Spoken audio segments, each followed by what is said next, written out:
Gente, curte, já copia o link, já compartilha para os amigos que estão acompanhando o barraco e senta, porque hoje o vídeo é longo.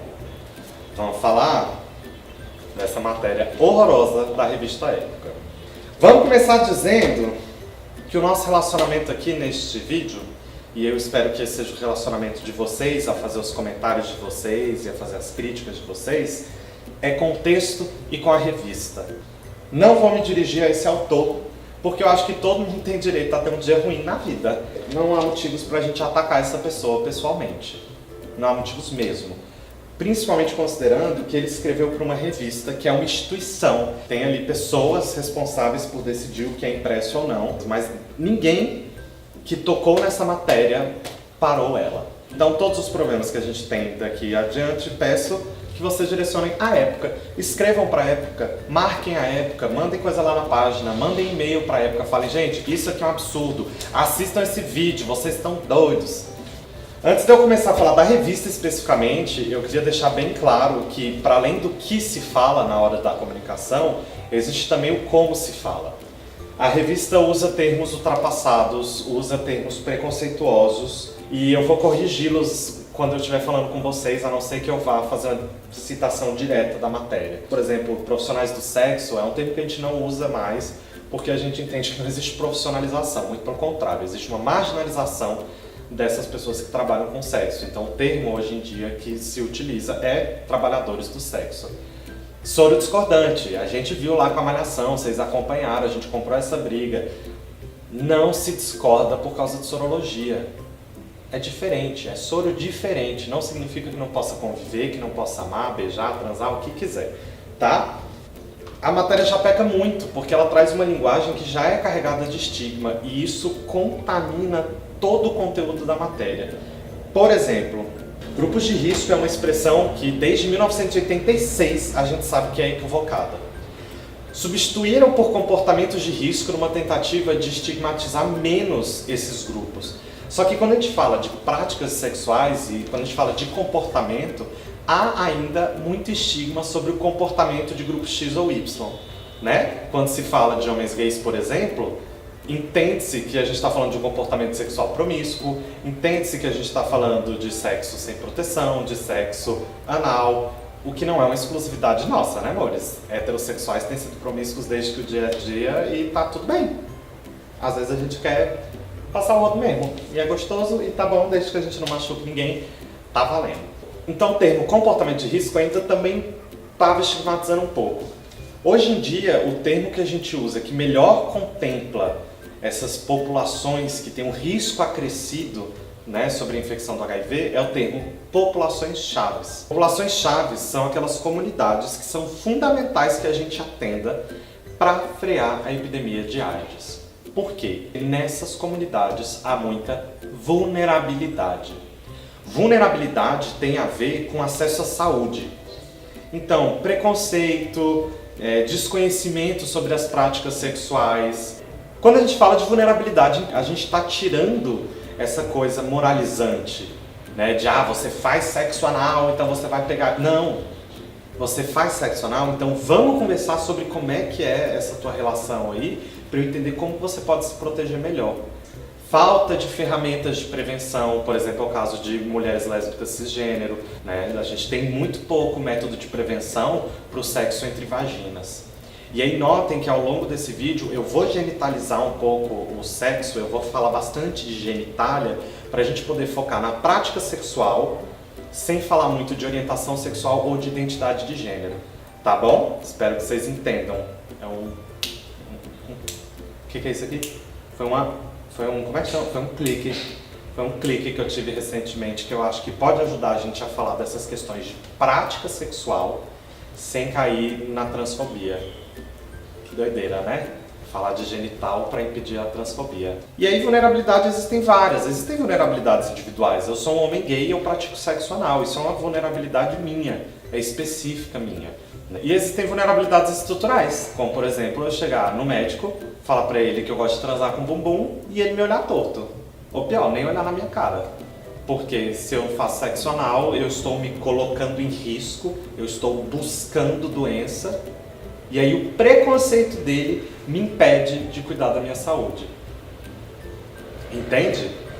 As questões individuais, de vulnerabilidade individual, dificilmente eu vou mudar. Eu sou gay. Talvez isso mude no futuro, não sei. Mas não é ético eu tentar mudar isso. Eu falar, não transem. O filme The Normal Heart mostra isso. A galera falava, não transem. Não. Ei, minha saúde, meu prazer. Eu quero transar. E aí você me ajuda a entender como que eu posso fazer isso da forma mais saudável. Então, vulnerabilidade tem a ver com percepção de risco, percepção de preconceitos estruturais e atender a essas demandas. Seguindo, o texto começa falando de uma balada onde a galera faz sexo.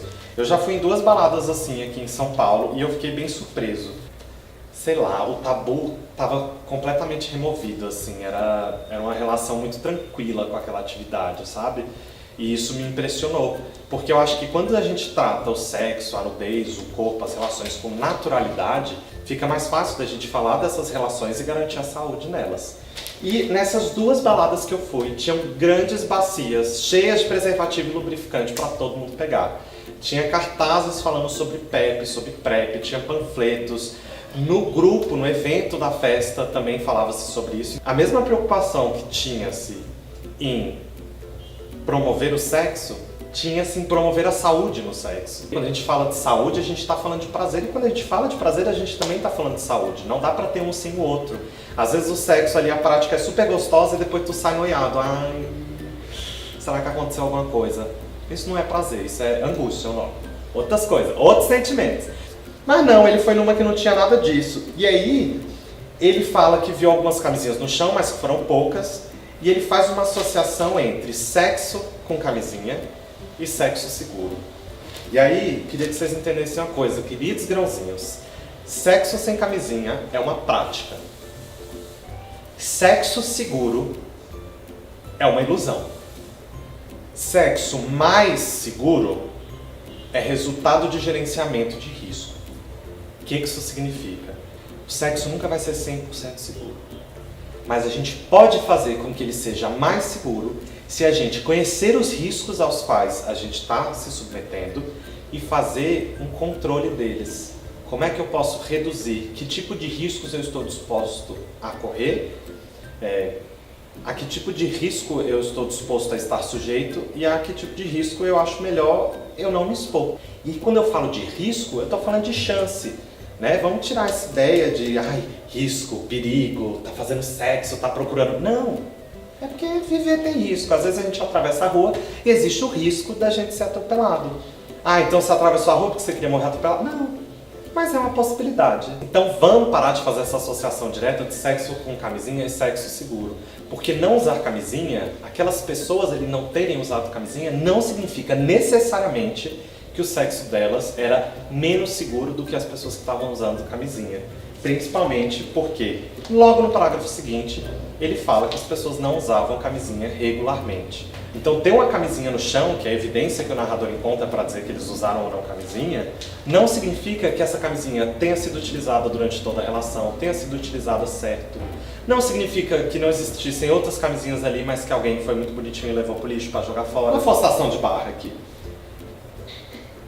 E aí, logo em seguida, o texto traz uma pesquisa de 2016 que fala que mais da metade da população não usava preservativo regularmente. Desde 2016, a gente tem uma preocupação com as pessoas não usarem preservativo. Mas o texto falha em entender que é justamente por essa preocupação que a gente implementou a PrEP. É justamente porque as pessoas já estavam largando o preservativo que a gente começa a pensar em outras questões. Porque está passando a mão na cabeça das pessoas que não estão usando preservativo. Não, porque está entendendo que preservativo é um direito, não é um dever. Ninguém é obrigado a usar preservativo. Ok? Ninguém. As pessoas têm uma responsabilidade para si e para com os outros de bem-estar, de saúde. Isso não necessariamente significa o preservativo. Hoje a gente entende isso e, na verdade, lá na década de 80 já se entendia isso. Que a gente tem que fazer um conjunto de práticas para reduzir o risco, que nunca vai ser zero. Qualquer coisa, volta aqui no vídeo para ver eu falando essa coisa de novo. Então, se o próprio texto coloca essa pesquisa aqui de 2016, como é que lá na capa vai dizer que é a PrEP que está fazendo os gays abandonar amo que ele usa os plurais que nem eu, que está fazendo os gays abandonar a camisinha. Isso não é verdade, e eu vou falar na conclusão que isso não é verdade com evidências científicas, coisa que o texto ignorou. Vamos seguir, porque eu ainda estou no F e eu tenho até o ponto Q para resolver. Ele fala que o Brasil garante acesso ao tratamento, mas que na prevenção o Brasil falhou. A gente já aprendeu aqui, né, grãozinhos, que tratamento também é prevenção. Aqui ele fala de algo que é muito mais relevante para o problema que ele está trazendo na matéria do que o uso da PrEP. O problema é como que a gente garante acesso à saúde. E aí? Essas pessoas que não estão usando camisinha, por que elas não estão usando? Não é que prevenção é algo distante que falhou. Não, o acesso à saúde está falhando. Porque saúde inclui educação. Essas pessoas não estão sendo educadas para pensar no seu gerenciamento de risco. Porque por muito tempo as pessoas têm sido adestradas a usar preservativo. Isso não é educação. Esse comportamento dado pela repetição, pelo reforço negativo, né, do terror, ele vai se dissolvendo e ele perde a força. A gente precisa de um processo de saúde sexual que seja ao mesmo tempo imponente o suficiente para resistir ao tempo, mas também flexível e orgânico para se adaptar às novas realidades. A gente está falando aqui de novas tecnologias, a gente não pode ficar colocando isso como se fossem inimigos nossos. Tecnologia é amiga. A gente tem que se educar para usar da melhor maneira. E não ficar julgando. Aí o texto fala assim, de que com o intuito de aumentar o combate à doença, surgiram opções para aqueles com comportamento sexual de risco. Ei! Não é isso aí não, amigo, tá louco? Novas ferramentas e novas tecnologias surgem para todos. O acesso à PrEP ainda está sendo restrito por questões de graninhas, mas as ferramentas vêm para todos. A PEP, época, que aqui você chamou de PrEP sem querer, mas a gente entende porque é muita sigla, tá, confunde mesmo. A PEP veio não para quem tem comportamento sexual de risco, mas para quem se expôs a uma situação de risco e quer se prevenir.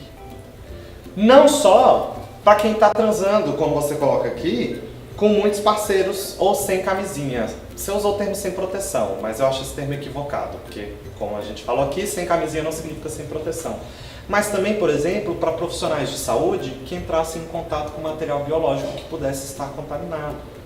Mas também, por exemplo, para pessoas vítimas de violência sexual. Então, quando você coloca aqui que isso é para quem tem comportamento sexual de risco, você está sendo extremamente insensível com a gama de pessoas que são atendidas por esse tipo de ferramenta e de estratégia, tá? Não vamos fazer isso não. E aí eu acho bom, gente, o vídeo fica confuso, mas é porque a matéria é confusa, porque vai e volta para várias temáticas, eu não entendo muito bem como é que foi feito esse passeio aqui. Mas coloca como se fosse um absurdo que em alguns aplicativos de relacionamento existe ali uma opção para você dizer se você está usando o PrEP ou não. E aí fala que a opção é exclusiva para isso. Não vamos mentir, querida época. Vamos ser mais específico para a gente não parecer desonesto. As categorias a que se refere a revista são categorias sobre status sorológico. Isso é uma estratégia que eu tô doido para fazer um vídeo sobre isso aqui, ainda vou fazer. É uma estratégia chamada serosorting. O que é o serosorting? É você considerar a sorologia do seu parceiro na hora de decidir a sua prevenção. Então, por exemplo, no meu aplicativo está escrito lá, soro positivo, não gosto desse termo, mas é o que tem lá, indetectável. Então eu digo qual é a minha sorologia e falo que eu estou indetectável. Aí eu não estou indicando, como coloca aqui a revista, um selo de segurança. Está indetectável, é seguro, não está indetectável, não é seguro. Não é por aí. O que eu estou indicando aqui é uma ferramenta de prevenção que eu escolhi usar. No caso, o tratamento como prevenção. Quando alguém coloca em PrEP, não é um selo de segurança de com essa pessoa você pode se relacionar, com a outra não. Mas é uma exibição de uma ferramenta que aquela pessoa escolheu usar. Se não está em PrEP, se não está indetectável, pela ausência entende-se uma outra escolha, que pode ser a da camisinha. Ok? Não tem selo de segurança. O serosorting, essa coisa de você perguntar a sorologia do seu parceiro, ela não deve ser usada para excluir possibilidades de parceiro, não. Ela é usada para se pensar a prevenção. Mas quer transar? Transe. Não deixa de transar porque o parceiro tem HIV, não. Tá doido? Encape vai. As pessoas têm umas coisas. É o preconceito, né? Aí a revista não ajuda também, então talvez não vá se resolver esse ano ainda. Já tô com calor já. Deixa eu me abanar um pouquinho. Não adiantou nada, porque essa revista é mole. Aí, a revista começa a falar da PrEP especificamente, cometendo um erro crasso, dizendo que PrEP é truvada.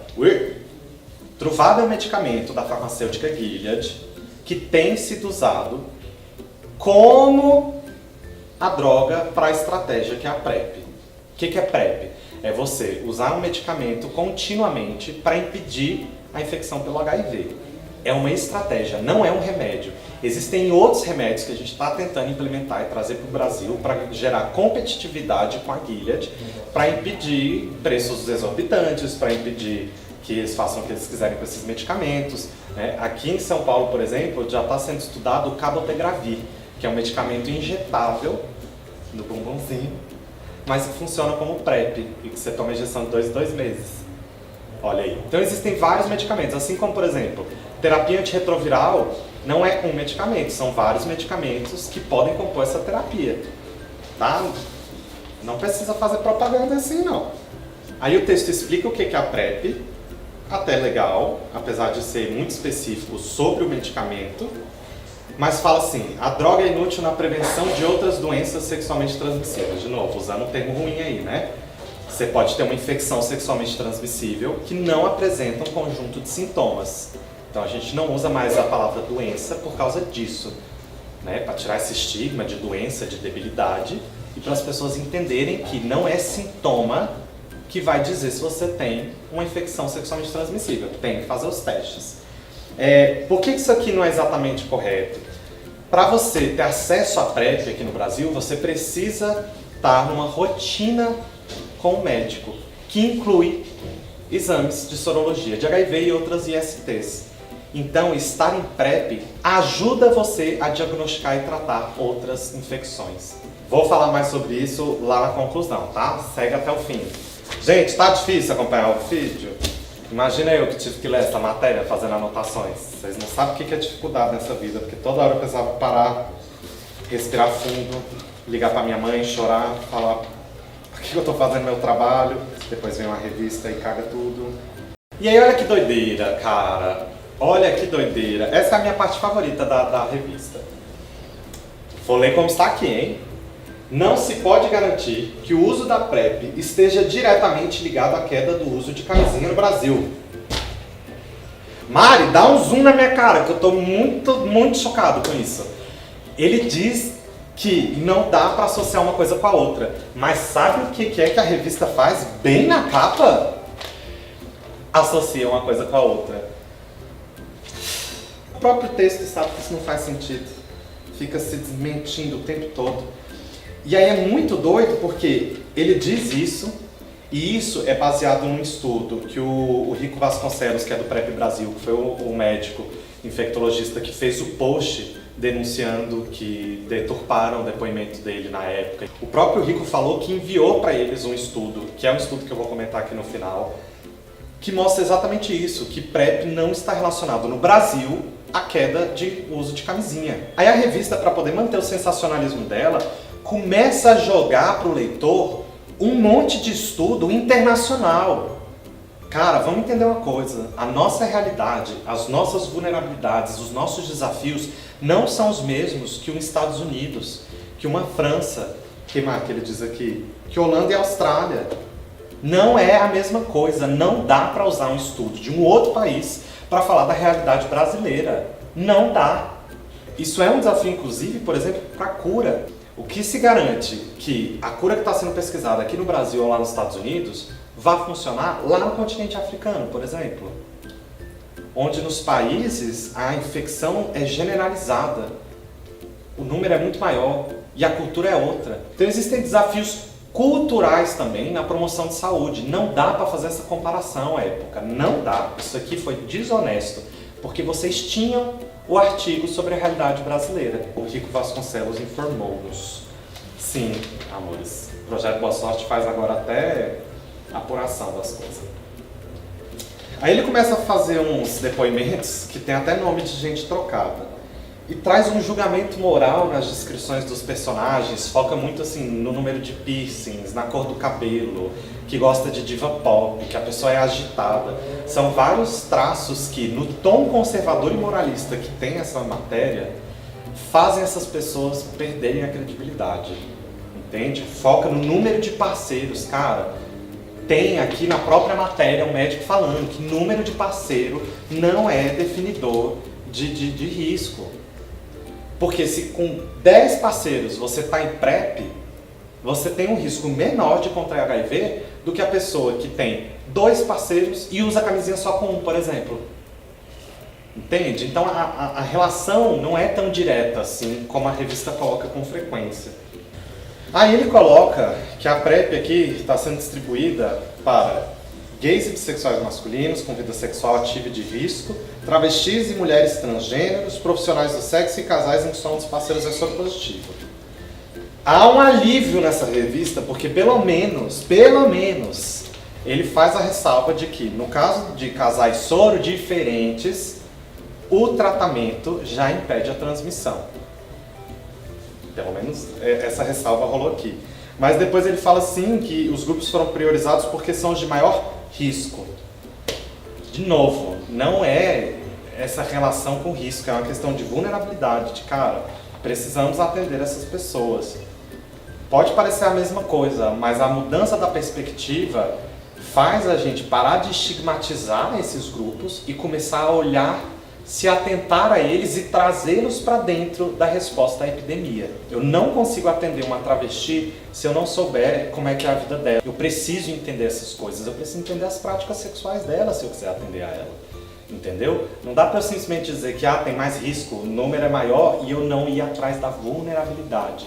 De eu entender isso qualitativamente.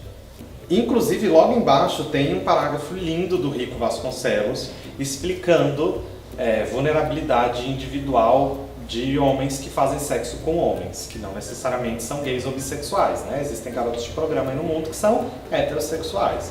Ele diz assim, ó, as células que o HIV procura para entrar no organismo são as que têm o receptor CD4 responsável pela imunidade. A chance de o HIV encontrar uma célula dessas varia em diferentes partes do corpo. A mucosa do ânus tem muito mais células CD4 expostas do que a vagina. Então aqui ele mostra por que o risco numa relação pênis-ânus é maior do que numa relação pênis-vagina, por exemplo. Não tem a ver com comportamento, não tem a ver com moralidade, não é castigo divino, tá? Tem a ver com ciência. Aí é muito doido porque a matéria vai seguindo e de repente, juro, do nada, ele começa a falar de cura do HIV. A impressão que eu tenho é que o texto começa a se abastecer de uma linguagem técnico-científica para ganhar credibilidade numa narrativa que está completamente equivocada. Então eu falo um monte de besteira, mas eu vou jogar umas palavras difíceis aqui porque quem lê vai dizer assim, nossa, que aula incrível sobre HIV, olha só, ele até falou dos anticorpos monoclonais. Tá enganando ninguém não, revista Época. E o último alívio, repare que eu sou uma pessoa otimista, que eu já levantei 2, vou levantar um terceiro ponto positivo nessa matéria. Ele faz uma ressalva sobre questão de acesso à saúde e racismo muito interessante. Ele mostra aqui, ó, que muitos criticam a política de distribuição americana da PrEP por gerar uma espécie de apartheid no acesso à prevenção. Enquanto 69% dos novos casos de contaminação pelo HIV se dão entre gays e bissexuais, afro-americanos e latinos, mais de 73% dos usuários da PrEP nos Estados Unidos entre 2012 e 2016 eram brancos. Então olha aí a importância de ver a questão da vulnerabilidade. Quem está mais vulnerável são os afro-americanos e os latinos, justamente aqueles que têm menos acesso à estratégia de prevenção. Tá vendo como falar de vulnerabilidade é importante? Porque o risco entre esses gays é o mesmo, mas o acesso à saúde não é. Vê se o vídeo todo que a gente tem falado de risco e vulnerabilidade agora não deu um nó assim e fez sentido pra caramba. Eu não sei nem como é que eu consegui terminar esse vídeo, porque me traz uma fúria da gente estar aqui, grãozinhos, há 2 anos e meio, já vai fazer 3 anos, conversando, né? Investindo num processo de educação para entender o que é o HIV, o que é prevenção, o que é saúde. E vem uma matéria dessa em uma semana, cara. E a gente se sente fazendo um castelo de areia. Isso aqui é uma onda que a gente não tem tamanho para conter. A gente tem informação para conter. Quem acessar esse vídeo vai entender que essa matéria é balela. Mas quem vai acessar esse vídeo? Isso depende de vocês. Peço então, por favor, que vocês compartilhem. Compartilhem em todos os espaços que vocês virem discussão sobre a matéria, ou que vocês quiserem levantar a discussão sobre a matéria, enviem esse vídeo. Fala, gente, não é bem por aí. Olha aqui, esse garoto, que não é profissional de saúde, que não é um profissional da comunicação, só é uma pessoa que tem internet, que foi atrás da informação correta, vai desmembrar essa matéria e dizer o tanto que ela está equivocada. A única evidência científica brasileira sobre utilização de PrEP e essa relação com o risco encontrou nas suas conclusões que não houve redução do uso de preservativo. Quem usava pouco, continuou usando pouco. Quem usava muito, continuou usando muito. Quem não usava nunca, continuou não usando nunca. Não cresceu o número de infecções sexualmente transmissíveis aqui no Brasil. E ainda, aqui no Brasil, o que se percebeu sobre essas pessoas que estavam em PrEP é que o número de parceiro delas reduziu. Qual que é a teoria? Qual que é a hipótese por trás disso tudo? Para utilizar a PrEP, você precisa ter um contato frequente com o sistema de saúde.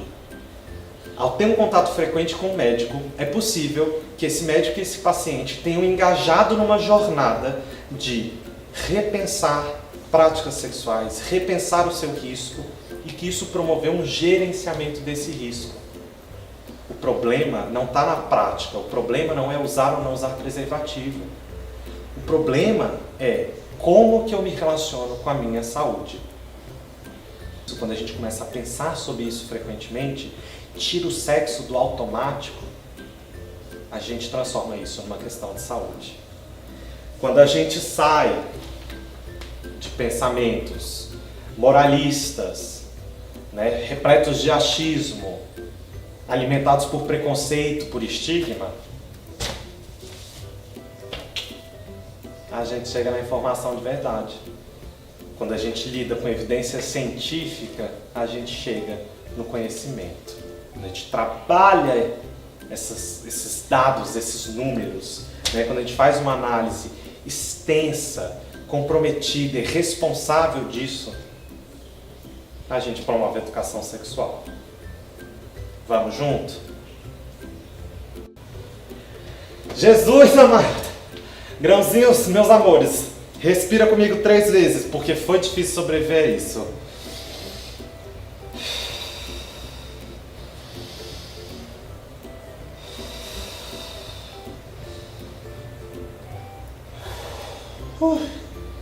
Semana que vem a gente volta à programação normal. Tá? Preciso me deitar.